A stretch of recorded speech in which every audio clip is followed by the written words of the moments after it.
Okay, thank you, and good afternoon, everyone. We are 3 o'clock in the afternoon here in Sri Lanka. I thought I'll just spend a minute on setting the stage in terms of the background as we see it, because we are kind of midway between here in South Asia, midway between China and the consumption area. So we didn't really feel the beginning, the pinch at the beginning in Q1, where we saw volumes going off and production in the Far East came off. But then come end of March and April and now through May, we've seen things happening pretty dramatically. And all of that really has come through on the basis of the blank sailings from the lines. We've seen the effect of that. We've seen the numbers fall off. And just for background information, we've seen numbers of ships and capacity reductions, which have very quickly climbed to what they were in terms of the global financial crisis in 2008-9. Where capacity has been taken out, even providing for vessels that came out because of scrubber installations. We're still back up at massive numbers. What is also interesting in this presentation by Alpha Liner is the fact that the volume, the size of ships that have been taken out is considerably higher. The average size of ships that have been taken out of service is significantly higher than what was in 12 years ago in the global financial crisis. So it has, I think there has been a conscious effort by the lines, mainly to keep their rates in terms of blank sailings, and the signal is fairly clear that this is going to continue through into the first half of Q3 as well. I think on the positive side for them, they've managed to hold the rates, which, whilst it certainly doesn't help to make profits, but has also been helped along by the collapse in oil prices. Moving on just to, again, the ports, we've seen the numbers come off in Far East, particularly in the Chinese ports. And if you look at going forward, I think this story is visible to everyone. If I take Colombo, I don't really have numbers for the rest of South Asia, but if I take Colombo as an example, we've seen numbers fall off a cliff, both in terms of throughput as well as in terms of ship calls, throughput on your left and ship calls on the right. So this is the effect, like Marco said for PTP, we are in Colombo. The port of Colombo has 3 terminals, and we are dominantly a transshipment port as well. 80%, not as high as, close to 80% is transshipment. And we've seen a double whammy, both with the transshipment coming off, as well as because of the impact of COVID on the local economy, the numbers of import and export containers come off as well, both as the government clamped down on imports, and some of the export industries were affected greatly because we are very large ready-made clothing exporters.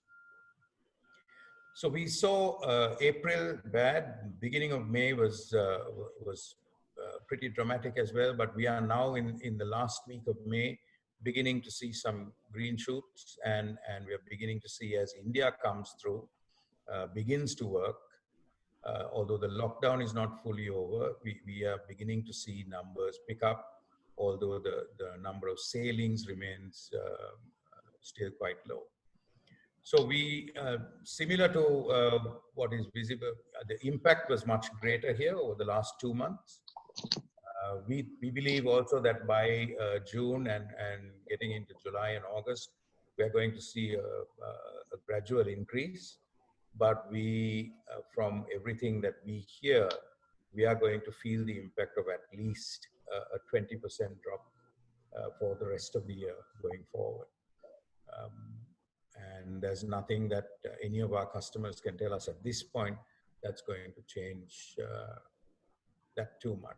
So going forward, I think we're seeing both the capacity and the volume. Um, some of the challenges I think we will see is that our customers will be under tremendous pressure to look at how they can save costs in terms of their overall port call. And naturally, that's going to put pressure on port operators and terminal operators. We've seen a lot of stories. I think there is a concern that there could be further consolidation. Not that it's a concern, but the concern is that there could be lines outside the sort of top 7 or 8 that could falter. And this would have fairly dramatic spin-off effects if that happens. We also see certainly that could lead to a further strengthening of the alliances, which for shipping itself is a good thing, but then takes away some choices. If I go to the terminal side in terms of the COVID impact, one of the early issues we had was how do we manage crew? Sri Lanka was a popular site for crew changing. That came to a grinding halt, and with ships having to, with crew really being confined to the ship and having to minimize contact. So locally, on the terminal, we put into effect full, like Marco said, for PTP, we never stopped. The port is an essential service. We were possibly the only port in the South Asian region that functioned completely unhindered. We had full occupancy, although unfortunately volumes came off quite dramatically. Visitor management has become a challenge, so we've got virtually a no visitor policy now on the terminal. And I think looking forward, Sri Lanka was spared. Sri Lanka has only a little over 1,000 cases, about 1,200 cases so far, and 10 deaths. And the infection rate is quite low. But we've only just come out of lockdown this week. So we've had 2 months of curfews where most people were confined to their homes. So there is a concern naturally as business and life gets back to normal that we could face a second round of an outbreak, and how that will play out could be challenging.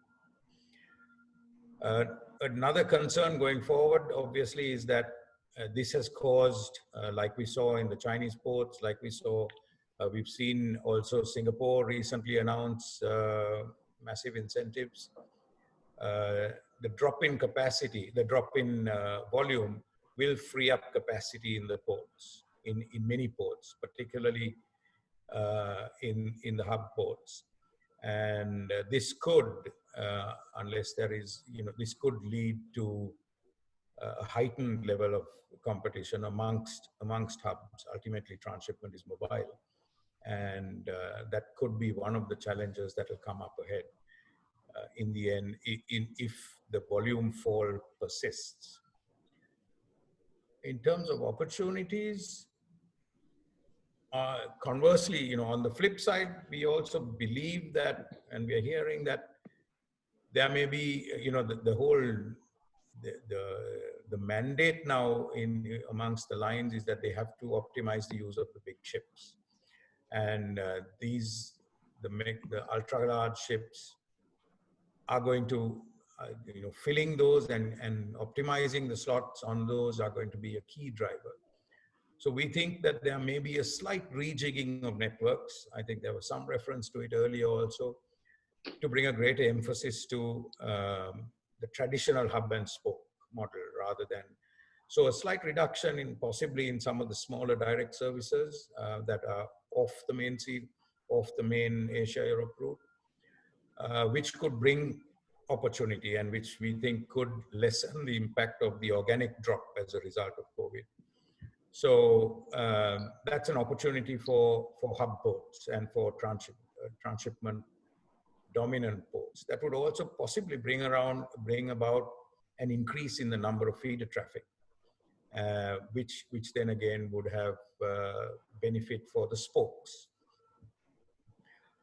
Going forward, there's also, I think again it was referred to, there is a diversity opportunity with the capacity, advanced hubs in delays in transit, stocking, spreading out the supply chain, spreading out inventory a little more. And I think ports are going to be more open to that kind of arrangement going forward. Pools of containers, empty pools, these are all things that are traditionally not hub port offerings, but that could become important offerings. We also, I mean, there's a lot of talk about risk mitigation in the chain, in the supply chain, and kinds of shifts away from China into alternate locations.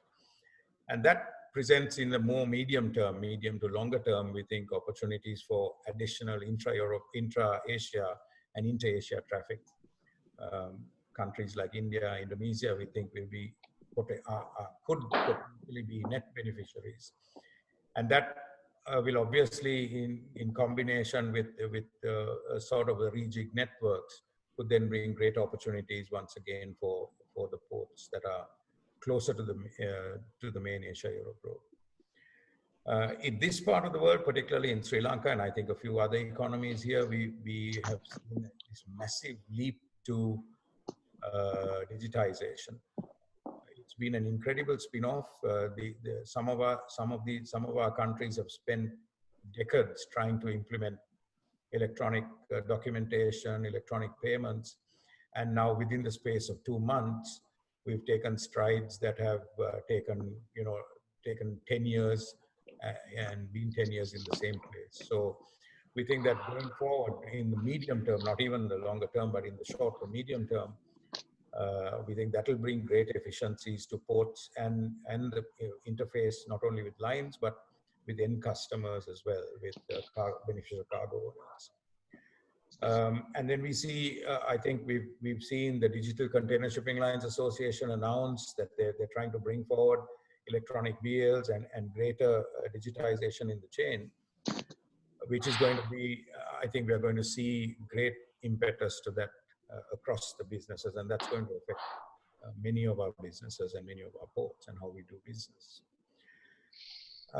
In terms of non-traditional, I think one of the things we've seen as a great side effect of this is the way in which seafarers were affected. The inability of thousands of crew members to get off ships, to go back home. And I think there was a reference before we started to a bubble kind of concept where safe bubbles, so safe travel hubs. And I think there will be opportunity for hub ports to also create bubbles for crew change and really specialize in having facilities, safe transfers, and offering a kind of safe haven for changing. And typically countries like Sri Lanka are looking very seriously at that because we've got a lot of infrastructure, lots of hotels, and very few visitors at this time. So in a nutshell, that's the opportunity we see. Those are some of the opportunities we see, and be happy to take any questions thereafter. Thank you.